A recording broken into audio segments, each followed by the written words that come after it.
Imagine a world where every expensive purchase, every lavish vacation, every branded item screams success. It's a world we're constantly invited into, a digital highlight reel where life appears not just comfortable, but effortlessly so. But what if I told you that this very perception of effortless wealth is precisely what keeps so many people from achieving it? What if the pursuit of the appearance of wealth actually sabotages the reality of it? We see it everywhere: the gleaming new car, leased for a show of status, the designer clothes that depreciate the moment they are worn, the constant stream of experiences that feel more like obligations than genuine joy. This isn't about judging choices, it's about understanding the powerful psychological currents that drive them, and why they often lead us away from true financial freedom. This is the trap of lifestyle inflation and status signaling. It's the insidious creep of increased spending as income rises, a phenomenon so common it has a name. But it's more than just spending more. It's about why we spend. We are hardwired for social comparison, and in our hyper-connected world, the easiest metrics of success to display are material. A study in the Journal of Personality and Social Psychology highlights how social comparison can significantly influence our perception of wealth and happiness, often leading us to feel inadequate if we don't keep up with perceived peers. The problem is, the math of wealth accumulation, disciplined saving, strategic investing, compounding growth is often slow, invisible, and frankly unsexy. It doesn't have the immediate dopamine hit of a new purchase or the validation of a likes count on a curated vacation photo. So when faced with a choice between the satisfying certainty of mathematical progress and the fleeting satisfaction of external validation, our psychology often leads us astray. We prioritize the performance of wealth over its actual construction. Let's break this down with some real-world contrasts. Consider the paycheck-to-paycheck PA individual versus the acquire and accumulate A individual. The PA, often caught in the trap, sees a raise not as an opportunity to accelerate wealth, but as an invitation to upgrade their lifestyle. That $50,000 salary becomes $60,000, and suddenly a $400 a month car payment is now a $600 a month car payment. The $1,000 vacation becomes a $2,000 vacation. The math is simple. Their expenses rise in lockstep with their income, leaving their net worth barely moving, or even decreasing if debt is involved. Their behavior is driven by a desire to signal a certain status, to feel like they've made it in the eyes of others. The hidden cost here isn't just the money spent, it's the lost opportunity for compound growth. If that $200 extra monthly payment on the car had been invested, even conservatively over 30 years, it could represent tens, if not hundreds of thousands of dollars in accumulated wealth. Now, contrast this with the AA individual.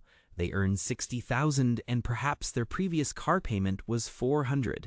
When they get a raise to $70,000, their immediate thought isn't to buy a more expensive car. It might be to keep the current car a little longer, or perhaps upgrade to a slightly better, but still sensible, used vehicle for $500 a month.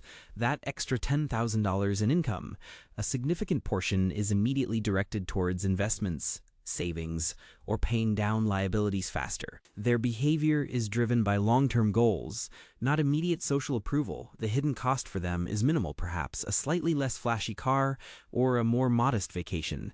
But the long-term math is profoundly different. That $10,000, or even just a substantial portion of it, invested consistently year after year, becomes the engine of true wealth.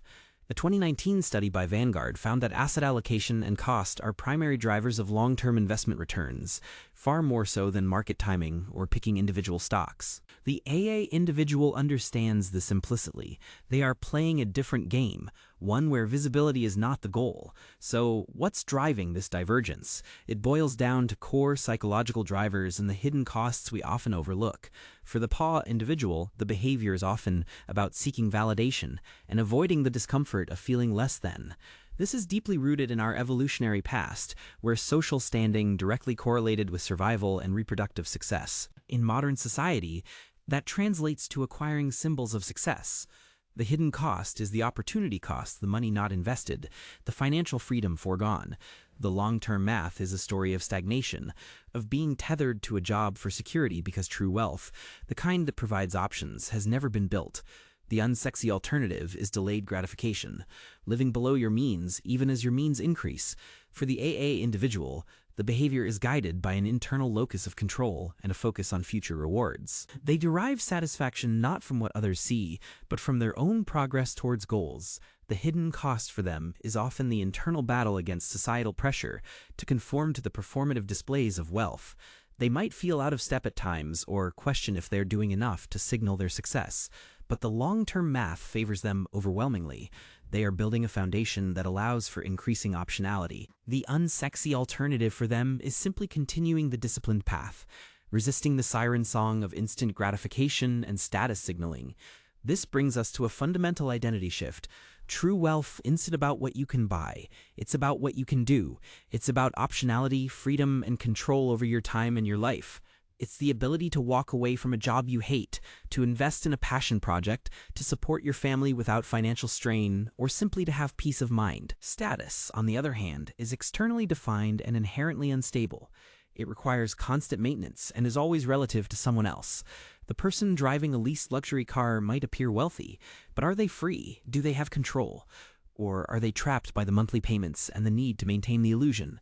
The math here is stark. The leased car generates zero return and carries a significant monthly cost, diminishing your capacity to build real assets. A reliable, owned vehicle, even a modest one, frees up capital that can be invested. The core of this struggle is often a misaligned understanding of what generates lasting security and fulfillment. We're bombarded with messages that equate consumption with success, creating a feedback loop where perceived social standing dictates financial behavior. But the data consistently shows that the path to true financial independence is paved with discipline, patience, and a focus on accumulation over display. It's about the invisible engine of compound growth, not the visible facade of consumption. So how do we begin to shift this ingrained psychology? The actionable step is simple, yet profound, and you can start it within the next 24 to 48 hours. Choose one area where you've been susceptible to lifestyle inflation or status signaling. Perhaps it's dining out, subscriptions, or discretionary shopping. For the next month, consciously track every dollar spent in that category. Then identify one specific small purchase you can forgo, and instead, automatically transfer that amount to a dedicated savings or investment account. It might feel insignificant at first, but the act of conscious observation and intentional redirection is the first step in reclaiming control. It's about proving to yourself that you can prioritize the long-term math over the short-term performance and begin building the invisible foundation of real wealth.